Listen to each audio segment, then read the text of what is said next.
عليكم خوتي المغاربه خوتي المغربيات، نتمنى تكونوا بخير وعلى خير وفي احسن الاحوال.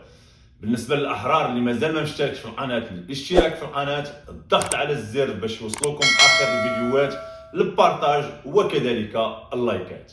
هذا النظام الديكتاتوري، هذا النظام الاجرامي، وخصوصا الاجهزه القمعيه ديالو اللي على راسها الجلاد والخبيث مخرج الافلام الجنسيه عبد اللطيف الحموشي والخبيث ياسين المنصوري، دائما كيوصفونا وكيوصفوا جميع المعارضين، جميع الاحرار اللي كتفضح هذا النظام بانهم اعداء الوطن، خدامين مع البوليزاريو، خدامين مع الجزائر، كتخلصكم الجزائر، كيخلصوكم الكبرانات الجزائر، وهذا الشيء بدون تقديم اي دليل. وهذه سنين وهذه الاتهامات خدامه وما عمرهم ما جابوا حتى شي دليل.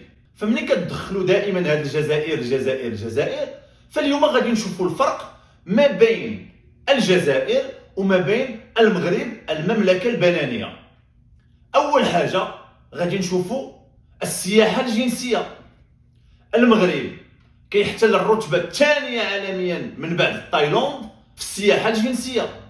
المغرب معروف عليه ان اللي بغى يفسد سواء مع النساء سواء مع الرجال يمشي للمغرب وغادي يلقى راحته تما كاينات، غادي يلقى كاع داكشي اللي كيبغي. المغرب معروف عليه انك بغيتي طفل قاصر غادي تلقاه، بغيتي طفله قاصر غادي يوجدوها لك. هذا الشيء بشهاده العالم، وبزاف ديال الروبورتاجات داروا في قلب مراكش وشفنا هذه الفضائح الدمويه ديال ان بنادم يمكن له يجيب لك طفل قاصر، ديال ان بنادم يمكن له يجيب لك طفله قاصره. يعني هذا المغرب هو ملاذ ديال البيدوفيليين، ديال المجرمين الخبيثين. وهذا الشيء هذا النظام الديكتاتوري، النظام الشمولي هو كيأمن هاد المجرمين وهاد البيدوفيليين، تيأمن لهم الحمايه، تيأمن لهم انهم يجيو ويفسدوا ويجرموا في ولاد المغربيات وولاد المغاربه بكل اريحيه، وفي الاطفال ديال المغاربه وديال المغربيات بكل اريحيه. يعني هاد المجرمين هاد البيدوفيليين كيجيو كيهتكوا الاعراض ديال ولاد وبنات المغاربه وخصوصا الاطفال القاصرين، وكيمشيو يرجعوا في حالاتهم لبلدانهم وكأن شيئا لم يقع. والنظام الديكتاتوري، النظام الخبيث على رأسه الملك المفترس محمد السادس كيأمن لهم الحمايه. بل اكثر من ذلك شفتوه كيفاش الملك محمد السادس عفى على البيدوفيل دانيال. وهذا الشيء ما عمرنا سمعنا عليه في الجزائر اللي لاصقه معاكم. الجزائر ملاصقه معاكم، ما عمرنا سمعنا عليها، ما عمرنا شفنا شي روبورتاج اللي كيدوز في القنوات الدوليه القنوات العالميه كيهضر على ان الجزائر فيها السياحه الجنسيه، على ان الرئيس الجزائر عفى على شي بيدوفيل اهتك ولاد الجزائريين ولاد الجزائريات وخرجوا من الحبس عفى عليه. هادشي ما عمرنا سمعناه. الجزائر ما مكلاسياش وجهه ديال السياحه الجنسيه، ما كايناش. الجزائر ما كنشوفوش الرئيس تبون شاري القصور في باريس، ما كنشوفوش الرئيس الجزائري غادي ساكن في باريس، ما كنشوفوش الرئيس الجزائري عنده لي كونت في بنما، في سويسرا، في جزر العذراء، في لوكسمبورغ. هادشي ما شفناش. ما خرجش في الوثائق ديال بنما، ما خرجش في الوثائق ديال سويكليكس، ما خرجش في الوثائق ديال باندورا، ما خرجش في هذه الفضائح العالميه. عكس الملك المفترس محمد السادس، فيما كانت شي فضيحه عالميه، فيما كانت شي فضيحه دوليه ديال الفساد المالي، ديال التهرب الضريبي، هادشي كامل كنلقاو الاسم ديال الملك المفترس محمد السادس حاضر وحاضر بقوه، حاضر في جميع الفضائح العالميه، في جميع الفضائح الدوليه. ها بنما، ها سويسرا، ها لوكسمبورغ، ها جزر العذراء، بزاف هادشي هذا، بزاف هادشي هذا. وماشي غير هو بوحدو اللي حاضر، حاضر هو وحاضر العائله ديالو، ها الاخت ديالو، ها الاخت الاخرى ديالو، ها الاخ ديالو، ها الكاتب الخاص ديالو داك الجلاد الشفار الخبيث منير الماجدي.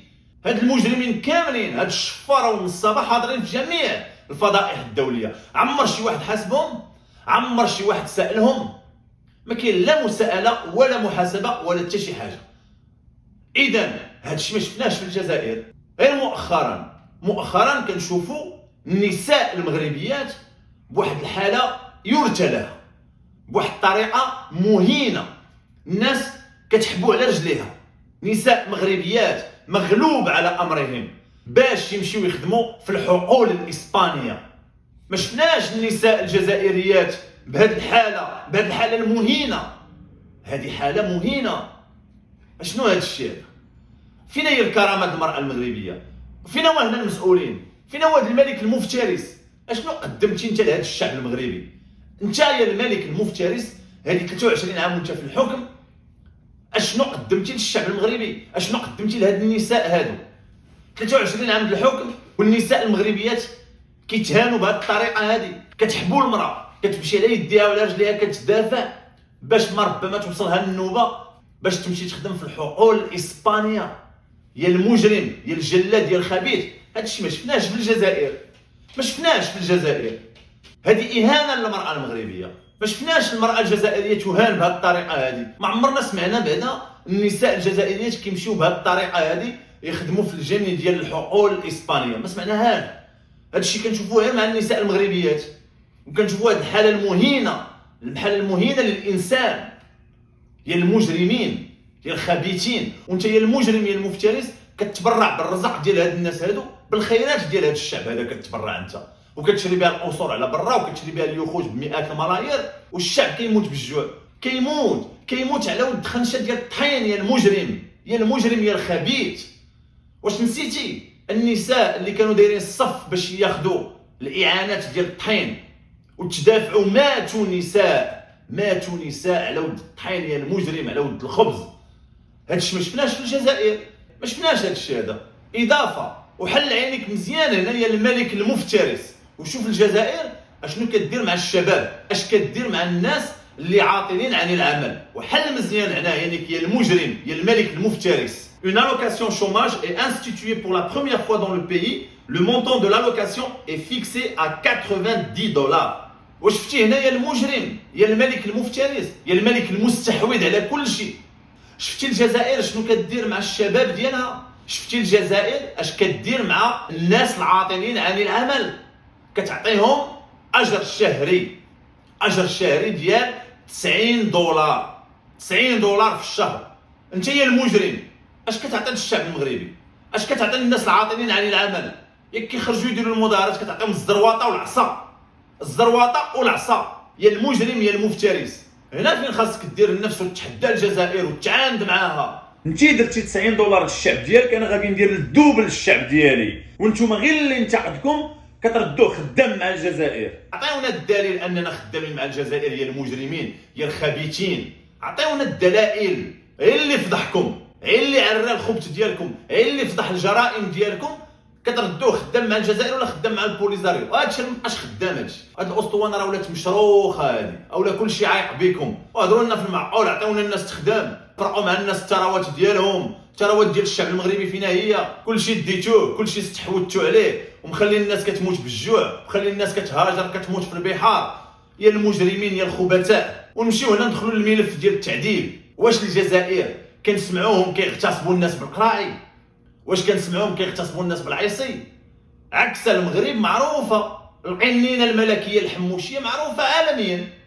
معروف المغرب هذا النظام الخبيث كيجلس الناس على القراعي، كيغتصب الناس بالقراعي، كيغتصب الناس بالعيصي، بل اكثر من ذلك كتغتصبوا الناس. يا المجرمين يا الخبثاء. واش المدير ديال المخابرات ديال الجزائر واش هارب من العداله الفرنسيه بتهمه ديال التعذيب؟ واش الكاتب الخاص ديال الرئيس الجزائري واش هارب من العداله الفرنسيه بتهمه التعذيب؟ ما كاينش هذا الشيء هذا. هذا الشيء فين كاين في المملكه البنانيه عند الملك المفترس. مدير المخابرات ومدير الامن الجلاد والخبيث مخرج الافلام الاباحيه عبد اللطيف الحموشي هارب من العداله الفرنسيه. الشفار والجلاد الخبيث منير الماجدي الكاتب الخاص ديال الديكتاتور محمد السادس هارب من العداله الفرنسيه. هذا الشيء ما كاينش عند الجزائر، بل اكثر وابعد من ذلك. الملك المفترس محمد السادس كيتخبى من القضاء الفرنسي. ياك استدعاك القضاء الفرنسي في الملف ديالي، وعلاش تخبيتي؟ علاش تخبيتي وراء حجه المرض بكورونا ودخلتي هربتي تخبيتي في المغرب؟ هذا الشيء ما شفناش ان القضاء الفرنسي استدعى الرئيس الجزائري باش يبحث معاه في الملف ديال شي جزائري تعرض للتعذيب. هذا الشيء كاين عندك انت يا المجرم يا الخبيث. إضافة هذا الرئيس الجزائري ما كنسمعوش على أن الزوجة ديالو مختفية منذ 2017 ومعنفة من طرف الرئيس الجزائري. العكس ديالك، أين هي الأميرة سلمى المختفية منذ 2017 والمعنفة من طرف طليقها الدكتاتور محمد السادس؟ وفين هي الزوجة ديالك؟ وفين هي الزوجة ديالك يا الملك المفترس؟ شتي؟ إذن هنا فيما غادي تبداو تتهمونا أننا كنخدموا مع الجزائر وهذا التخربيق الخاوي بدون حجة وبدون دليل، غادي نبداو نخرجوا ونبداو نقارنوا ما بين الجزائر والمغرب. صافي، هذا هو الحل ديالكم. هنا كنعاودوا نقولوها، يجب اسقاط الملكيه الدكتاتوريه الشموليه بالمغرب، يجب اسقاط الملك محمد السادس ومحاكمته، يجب محاكمه العصابه الحاكمه كامله، امثال الشفار والجلاد الخبيث منير الماجدي الكاتب الخاص ديال الدكتاتور محمد السادس، الجلاد والخبيث مخرج الافلام الجنسيه عبد اللطيف الحموجي، الخبيث ياسين المنصوري الهمه، وكاع ديك العصابه كامله خاصها تجي المساءله والمحاكمه. وكما وعدناكم دائما الخوت، اين هي الاميره سلمى المختفيه منذ 2017 والمعنفه من طرف طليقها الدكتاتور محمد السادس؟ اين هي الاميره سلمى المختفيه منذ 2017 والمعنفه من طرف طليقها الدكتاتور محمد السادس؟ خوتي المغاربه، خواتي المغربيات، نتمنى لكم يوم مبارك. موعدنا الحلقه المقبله. السلام عليكم، مع السلامه.